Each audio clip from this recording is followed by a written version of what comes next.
Hello guys, welcome back to Shannon's Shelf. I am Shannon. Today I'm going to be doing something a bit different.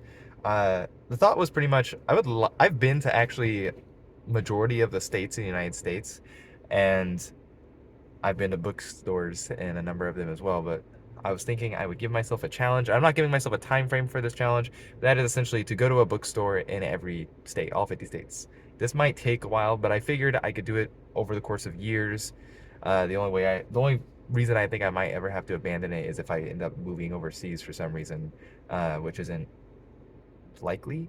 But regardless, today we're going to start with Arizona because that's where I currently am. So we are in Yuma, going to Sonny's bookstore, and it is the only bookstore in Yuma besides a Barnes& and Noble. And I don't want to go to Barnes& and Noble. In fact, I prefer to go to secondhand stores, which Sonny's I don't believe is, but the only used bookstore is closed. It closed a couple months ago, like right when I moved here, unfortunately. So we'll be going to Sonny's, and I feel like it's aptly named at least.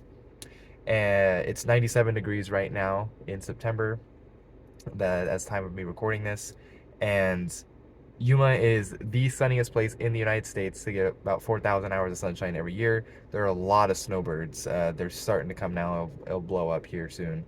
Uh, might be one of the sunniest places in the world. I'm not exactly sure, but there aren't that many bookstores, unfortunately. This is a good 35 minutes or so from where I live, but it's the best I got. So we'll see what they have. I'm sure I can find something, but yeah, we'll see exactly what I end up picking up, and I'll show you guys.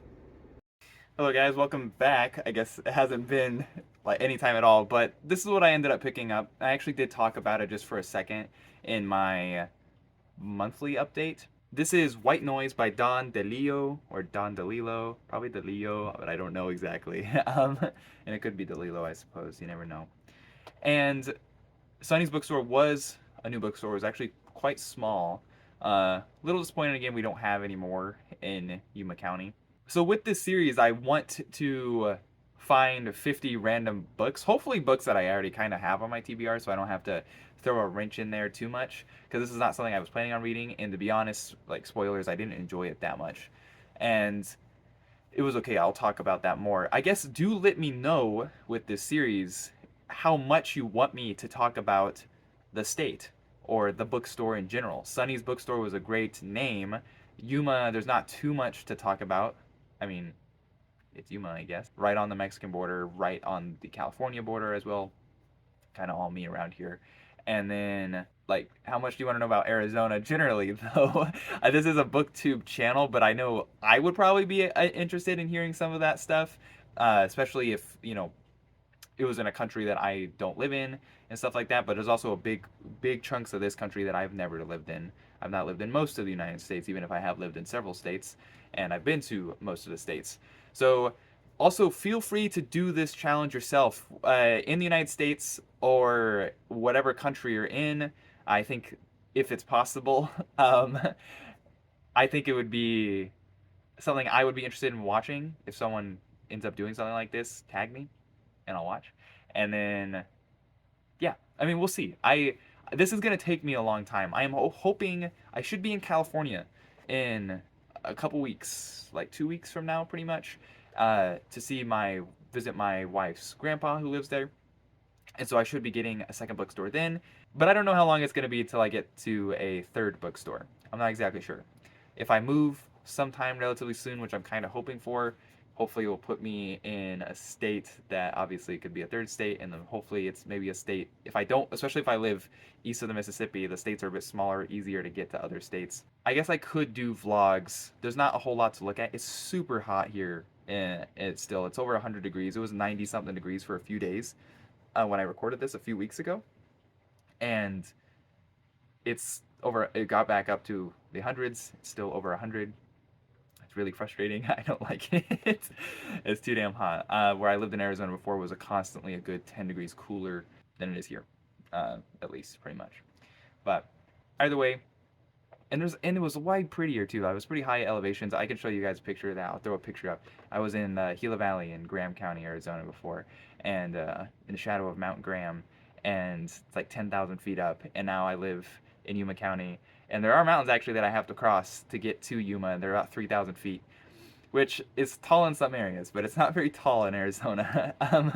And they're just super bleak, just brown and barren, like nothing grows on them. It's super hot over here, as you can imagine. So either way, I'm sure I'll appreciate the natural beauty when it's not a bajillion degrees outside. But either way, into the book, White Noise. It's a story about me talking. Just kidding. Takes place. It was written in the '80s. Seems to take place in the '80s, and it's pretty much a critique on American life, American consumerism. Kind of makes fun of academics, and I thought most of it was pretty much on target. It was kind of like everything on the back like celebrates the book because there's like, oh, this guy's so intelligent and stuff like that. It felt like everyone was just having a good old circle jerk. It was clever. There definitely were some clever things, and some absolutely just. A lot of the book was just straight up ridiculous. There is like some big chemical disaster that happens. That's like man made pretty much, and it's really weird how they focus on it, but at the same time they don't really care. To be honest, like it's like the second part of the book. The first part of the book is just so mundane, just going over their stuff. I didn't enjoy it that much, to be honest. And it was super interesting. I think in many ways, it felt like preaching to the choir. If you're someone who's reading something like this, you're probably aware of how materialistic we are and our consumerist emphasis and how ridiculous academics can be and whatnot, because the main character is like the founder of this new discipline, this hot discipline. He's founded it years before the book takes place, but it's Hitler studies, which is kind of just hilarious and completely ridiculous. But it's not. And the way like him and some of the other academics in the book acted was hilariously like accurate, like trying to show how like just how smart they are. And that not that all academics are that way. I've taught at university a little bit, and I don't think most of the academics at the university I went to are guilty of that. And even there, of course, not every academic at institutions that are can be guilty of that. It doesn't. That's not accurate for every academic there. But it just, I don't know. It kind of missed for me. I feel like again, people that might be like already are aware of this are that's who's reading this. It's not changing anybody's mind. No one's reading this to have their mind changed. Now, I guess it's possible. Maybe if it's marketed just in the sense of not being intelligently satirizing us, but just say, "Oh, this book's kind of funny. You should read it," and then maybe someone will be like, "Oh yeah, you're right. Wow, I didn't realize that before." But I just don't see that being the case so much, and it just feels dated to a degree. In many ways, no. The biggest omission, and this is obviously not Don's fault, but that is there's no cell phones, and not having cell phones or the internet just feels like we're not getting properly satirized here. Because although the general consumerist and everything is accurate, that stuff hasn't really changed. There have been a couple of huge changes in our day-to-day lives that makes it feel a little dated. I don't know. Either way, I it was it was okay. I think if it was like a good 100 pages shorter, or maybe even just half of what its length is at 325 pages, because he's known for writing shorter works. Apparently, never read anything by him before. I don't think it needed to be as long. I think maybe the length helped us really helped hammer in the how ridiculous it is and the monotony and how like lame the characters are. But at the same time, I didn't enjoy it that much. So if anything, I didn't like how long it was. But I feel like there were some things you could pick out of it. Maybe so the length adds some extra stuff like that. But it's funny because he's talking to like his ex-wife at this point. And he's like, you know my flaws. You always did. I'm ultra sensitive to many things: sunlight, air, food, water, sex. And then she's like, carcinogenic, every one of them, which is super ironic because air, food, water, sex are carcinogenic as she's smoking a cigarette while that's happening. So it's just super funny. And then the next page, she's like, "How is Hitler?" Because that's his job, and he's like, "Fine, solid, dependable." Just that someone describing Hitler that way, obviously not, perhaps not realizing that's what his livelihood depends on, is just I don't know, super funny. So there were moments like that in this book. I was like, "Oh, this is pretty, this is pretty funny," despite its whole overall ridiculous nature, and that was by design.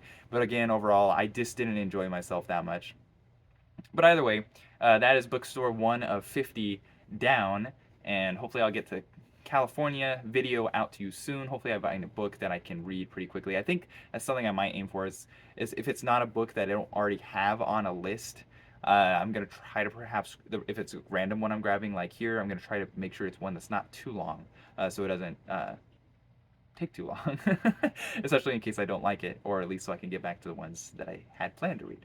But either way, I've been Shannon. Please feel free to like and subscribe. Please feel free to do this yourself. Please feel free to tag me. Feel free to not tag me, I suppose, too. You know, it won't hurt my feelings that much, because I probably won't find out about it. But, oh well.